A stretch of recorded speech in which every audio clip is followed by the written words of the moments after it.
Hi everyone, welcome to VR talks. Rajasaab review already మీ అందరికి తెలిసే ఉంటుంది. చాలామంది బాగాలేదని చాలామంది నెగిటివ్ రివ్యూస్ ఇస్తున్నారు. రొట్టని, రాడ్ అని, తాత వైర్ కొరికేశాడని, ప్రభాస్కి సెలక్షన్ సరిలేదని, ప్రభాస్ బాగాలేదని అండ్ సమ్ వాట్ చాలా చాలా నెగిటివ్ రివ్యూస్ ఇస్తున్నారు.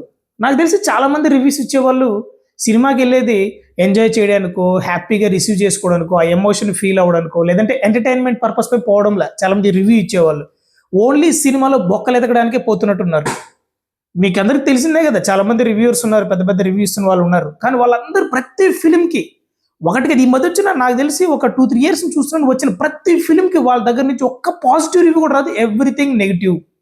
So right now Rajasaab cinema గురించి మనం ఒకసారి అబ్జర్వ్ చేస్తే, రాజాసాబ్ సినిమాలో కొన్ని కంప్లైంట్స్ ఉన్నాయి, కొన్ని ఎర్రర్స్ ఉన్నాయి. లైక్ ఇప్పుడు డైరెక్షన్ ఫాల్ట్ అని చెప్పలేం, కానీ స్క్రీన్ ప్లేలో ఎర్రర్స్ ఉన్నాయి అండ్ ప్రభాస్ ఇంట్రొడక్షన్లో కొన్ని ఎర్రర్స్ ఉన్నాయి. బట్ మనం సెకండ్ హాఫ్కి వచ్చేసి సెకండ్ హాఫ్ అనేది చాలా చాలా బాగుంది. మన ఎక్స్పెక్టేషన్కి మ్యాచ్ అవ్వదు. హిప్నటిజం గురించి, చక్రాసనాల గురించి, తర్వాత వచ్చి యాక్చువల్లీ ఇక్కడ విలన్ ఎవరు? వాళ్ళ తాతే, వాళ్ళ గ్రాండ్ మదరు, వాళ్ళ గ్రాండ్ ఫాదర్, వీళ్ళ మధ్య వాళ్ళ మనవడు ఎలా ఈ కాన్ఫ్లిక్ట్ని డీల్ చేశాడు. అండ్ ఇది హారర్ రిలేటెడ్. సో ఇక్కడ మనం చూసుకుంటే ఈ స్టోరీ లైన్ చాలా thin and complicate story line. దీన్ని డీల్ చేయడం అంత ఈజీ కాదు. ఫస్ట్ ఆఫ్ ఆల్ ప్రభాస్ని డీల్ చేయడమే అంత ఈజీ కాదు. Because is not a local స్టార్నో, చిన్న హీరోనో, పెద్ద హీరోనో, లోకల్ హీరోనో, ఒక సౌత్ ఇండియా హీరో కాదు. He is Indian. ఓకే, మన టోటల్ ఇండియాకే పాన్ ఇండియా స్టార్ అతను. So #1 pan India star.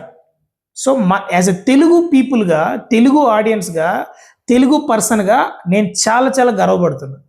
I'm not Prabhas fan. నేను ప్రభాస్ ఫ్యాన్ కాదు, కానీ నాకు ప్రభాస్ అని చాలా రెస్పెక్ట్ ఎక్కువ. ఎందుకంటే తను పాన్ ఇండియా స్టార్, అంత పెద్ద స్టార్ అయి ఉండి డౌన్ టు ఎర్త్ ఉంటాడు. పెద్దవాళ్ళకి రెస్పెక్ట్ కానీ, ఇంకొక హీరో పట్ల తను చూపించే కన్సర్న్ కానీ, చిన్న చిన్న వాళ్ళకి తను వెళ్ళి సపోర్ట్, చిన్న హీరోస్కి ట్రైలర్ లాంచ్ అని, ఇలా వాటి సాంగ్ లాంచ్ అని, వాళ్ళతో కమ్యూనికేషన్. ప్రభాస్ మాటల్లో, అతని యాటిట్యూడ్లో, తన యాక్టివిటీస్ మనం చూస్తే చాలా చాలా జెన్యూనిటీ కనిపిస్తుంది. అరే అతని యాక్టింగ్లో కూడా మనకు నచ్చే విధంగా ఉంటుంది. అరే మన ఇంటి పక్కన అబ్బాయి, మన ఓన్ పర్సన్, మనకు తెలిసిన అబ్బాయి ఉన్నట్టే ఉంటాడు ప్రభాస్ని చూస్తే. సో మనం గమనించాల్సిన పాయింట్ ఏంటంటే, ప్రభాస్ కొత్తగా ట్రై చేశారు, అది కూడా వర్కౌట్ అయ్యింది. ఎందుకంటే ప్రభాస్ని డీల్ చేయడం, ప్రభాస్కి స్టోరీ చేయడం అంత ఈజీ కాదు. ఎందుకంటే he's a pan India star. ప్రపంచం అంతా, ఇండియా అంతా చూస్తోంది. ఈవెన్ జపాన్లో కూడా రీసెంట్గా బాహుబలిని వేస్తే ఎంత మంచి అప్లాజ్ వచ్చింది. సో మనం గుర్తుపెట్టుకోవాల్సింది అంటే, ఆది పురుష్ సినిమాలు తర్వాత వచ్చి మనకు ఉన్నటువంటి ప్రీవియస్ తీసిన సినిమాలు పోయాయి. ఎందుకంటే there is a fault, biggest fault. But ఈ సినిమాలో అంత ఫాల్ట్ లేదు. సెకండ్ హాఫ్ అనేది చాలా బాగుంది. ఒక్కొక్క ఫ్రేమ్ చూస్తే, ఒక్కొక్క సీన్ అనేది మన గూస్ బంప్స్ ఇస్తుంది, 100% ఇస్తుంది. ఆ క్రొకడైల్ ఫైట్ చూడండి, ఎవరైనా ఇమాజిన్ చేస్తామా? మహా అంటే కొంతమంది హీరోస్ లయన్ని, టైగర్స్ని సంవాటిలో పెడతారు, కానీ క్రొకడైల్తో ఫైట్ ఏంటి ఇమాజిన్ కూడా చేయాలి. వెరీ మచ్ గుడ్ ఎపిసోడ్ అది. ఎందుకంటే సలార్లో మనం అందరూ చూసాం కదా, ప్రభాస్ని డైనోసార్ అని చూపిస్తారు. డైనోసార్ని కొట్టాలంటే క్రొకడైల్తో పెట్టాల్సిందే కదా. So that was very much amazing. Climax చాలా బాగుంది. ప్రభాస్ చాలా ఇయర్స్ తర్వాత నాకు చాలా అందంగా కనిపించాడండి. చాలా అందంగా కనిపించాడు. ఓల్డ్ ఆ బుజ్జిగాడు, ఆ డార్లింగ్ చూసిన ప్రభాస్ని అక్కడక్కడ కనబడుతున్నాడు. ఎందుకంటే ఆఫ్టర్ బాహుబలి ప్రభాస్ ఆ ఫేస్లో కానీ చాలా గ్లో తగ్గిపోవడం, బాడీ షేప్ అవడం, ఇలా చాలా ఎర్రర్స్ ఉన్నాయి. బట్ సలార్లో కొంచెం బెటర్, కల్కిలో better, now is far better. చాలా బాగున్నాడు ప్రభాస్, చాలా అందంగా ఉన్నాడు, నాకు చాలా నచ్చింది. అండ్ ప్రభాస్ ఫ్యాన్స్ ఎవరున్నా సరే ఫస్ట్ సినిమాకి వెళ్ళండి, సినిమా చూడండి. చాలామంది చూశాను రివ్యూ చెప్పినప్పుడు ప్రభాస్ ఫ్యాన్సే నెగిటివ్గా చెప్తున్నారు. అరే నువ్వేం ఫ్యాన్ రా, నీ హీరోకి నువ్వే నెగిటివ్ చెప్తున్నావు. బయటోటి ఎవడన్నా మాట్లాడితే నువ్వు నీ హీరోని కాపాడుకోవాలా, నువ్వే నెగిటివ్ చెప్తే ఏంటి? ఫస్ట్ ఆఫ్ ఆల్ నువ్వు ఫ్యానేనా? బాగా గుర్తుపెట్టుకో, అన్ని హీరోస్కి ఫ్యాన్స్ ఉంటారు, భక్తులు, దేవుళ్ళు చాలామంది ఉంటారు. కానీ ప్రభాస్కి డై హ్యాడ్ ఫ్యాన్స్ ఉంటారు. ఆ సినిమాలో సాహోలో ప్రభాసే చెప్పాడు కదా, వాళ్ళ ఫ్యాన్స్ కదా డై హ్యాడ్ ఫ్యాన్స్ అని. మీరందరూ డై హ్యాడ్ ఫ్యాన్స్ ప్రభాస్కి. మరి మీరేం చూసి మీరేం చేస్తున్నారు? సినిమాని, ప్రభాస్ని కాపాడుకోలేకపోతున్నారు కదా. ప్రభాస్ అంటే నాకు చాలా రెస్పెక్ట్. ఎందుకు?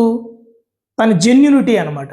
అండ్ పవన్ కళ్యాణ్ ఫ్యాన్స్ అందరూ ప్రభాస్కి సపోర్ట్ చేయాలి, ప్రభాస్ సినిమాలకు సపోర్ట్ చేయాలి. ఎందుకంటే ప్రభాస్ ఫ్యాన్స్ అందరూ పవన్ కళ్యాణ్కి ఎలక్షన్లో సపోర్ట్ చేశారు, ప్రతి ఫిలింకి సపోర్ట్ చేస్తున్నారు. ఇక్కడ మనం గుర్తుపెట్టుకోవాల్సిన, ప్రభాస్కి అందరి హీరోస్ యొక్క ఫ్యాన్స్ సపోర్ట్ ఉంటుంది. ఎందుకంటే ప్రభాస్ ఫ్యాన్స్ వాంటెడ్గా ఏ హీరోని టార్గెట్ చేయలేదు, చెయ్యరు కూడా. ఎందుకంటే ప్రభాస్లో జెన్యునిటీ ఉంది, ఆ డౌన్ టు ఎర్త్ ఉంది, ఆ సింప్లిసిటీ ఉంది. అలా వాళ్ళ ఫ్యాన్స్లో కూడా ఉండాలి, ఉంది కూడా. సో అందరూ గుర్తుపెట్టుకొని Rajasaab is not a bad film, worst film కాదు. Rajasaab is a okay good film, హ్యాపీగా చూడొచ్చు, ఫ్యామిలీతో వెళ్ళి చూడండి. ప్రభాస్ని చూడడానికి వెళ్ళండి అయ్యా. ప్రభాస్ ఫ్యాన్స్ మీకు కూడా చెప్తున్నా, మీరు ఫ్యాన్ అయి ఉండి నేను పవన్ కళ్యాణ్ ఫ్యాన్, సినిమాకి వెళ్తే ఆ 2 గంటలు 3 గంటలు పవన్ కళ్యాణ్నే చూసి వస్తానండి. సినిమా హిట్ అయితే నాకెందుకు, ఫ్లాప్ అయితే నాకెందుకు, కలెక్షన్స్ వస్తే నాకెందుకు, రాకపోతే నాకెందుకు. నాకు కావాల్సింది పవన్ కళ్యాణ్ని 2-3 గంటలు ఓపిక తీరుబాటంగా చూసుకొని వచ్చేస్తా, అయిపోయింది. మీరేంటి వెళ్తారు అది బొక్కలంతా చెప్తున్నారేంటి? వాడెవడో బొక్కలు చెప్తే ఒక అర్థం ఉంది, నువ్వు ఫ్యానే కదా, ప్రభాస్ని ఇష్టపడే కదా పోయావు. మన తల్లిదండ్రులు, మన ఫ్యామిలీ, మన ఫ్రెండ్స్ తరువాత మనం ఎవరికి ఫ్యాన్ అవుతాం? మనం బాగా అడ్మైర్ చేసే వాళ్ళకే కదా. ఇప్పుడు నువ్వు ప్రభాస్ని అడ్మైర్ చేస్తున్నావు కదా, మరి నువ్వే నెగిటివ్ చెప్తే ఏంటి? నువ్వే కాపాడుకోవాలి, నువ్వే ధైర్యం ప్రభాస్కి. అంటే ఒక హీరోకి ధైర్యం వాళ్ళ ఫ్యాన్సే. సో దృష్టిలో పెట్టుకొని ఖచ్చితంగా సినిమాకి వెళ్ళండి, సినిమా బాగుంది. సో సినిమాని ఎంకరేజ్ చేయండి, ఎందుకంటే ప్రభాస్ కొత్తగా ట్రై చేస్తున్నారు. రొటీన్గా అదే ఫైట్లు అదే డైలాగ్ కాదు. ప్రభాస్ ఏం ప్రూవ్ చేయాలని ట్రై చేస్తున్నాడు తెలుసా? నేను ఏ క్యారెక్టర్ అయినా చేయగలను, నేను కంప్లీట్ యాక్టర్, నేను ఒక జానర్కి సంబంధించిన వాడు కదా, నేను ఏ క్యారెక్టర్ చేయగలను చెప్పడానికి ఈ స్టోరీస్ ఇవన్నీ సెలెక్షన్ అవుతాడు. రీసెంట్గా ఇంటర్వ్యూలో చెప్పాడు కదా, I can do any role, నేను ఏ క్యారెక్టర్ చేయగలను అని ప్రూవ్ చేయడానికి ఈ సినిమా చేశానని. అండ్ ఆల్సో హీరోయిన్స్ విషయానికి వస్తే మాలవిక బాగా చేసింది. మాలవికతో ప్రభాస్ కెమిస్ట్రీ కానీ లుకింగ్ గుడ్. నేను ఇంకా నిధి అగర్వాల్తో రొమాన్స్ పెడతాడు అనుకున్నా, మాలవికతో పెట్టారు, ఫైన్. అండ్ మ్యూజిక్ కూడా బాగానే ఉంది, కొన్ని చోట్ల ఓవర్ అనిపించింది, బట్ ఓవరాల్గా మ్యూజిక్ కూడా బాగుంది, ఎలివేట్ అయిన ఎపిసోడ్స్. విలన్గా చేసిన వాళ్ళ గ్రాండ్ ఫాదర్ కూడా చాలా బాగా చేశారు. అండ్ ఆల్మోస్ట్ అన్ని వర్కౌట్ అయినాయి. ఆ బాంగ్లా, ఎవ్రీథింగ్, ఆ grandeur, everything fine. So first of all Prabhas బాగున్నాడు, ప్రభాస్ ఎప్పుడు బాగుంటాడు, ప్రభాస్ బాగుండాలి, ప్రభాస్ ఎప్పుడు బాగుండాలి. ఎందుకంటే ప్రభాస్ అనేది మనందరికి ఇష్టమైన హీరో. Thank you.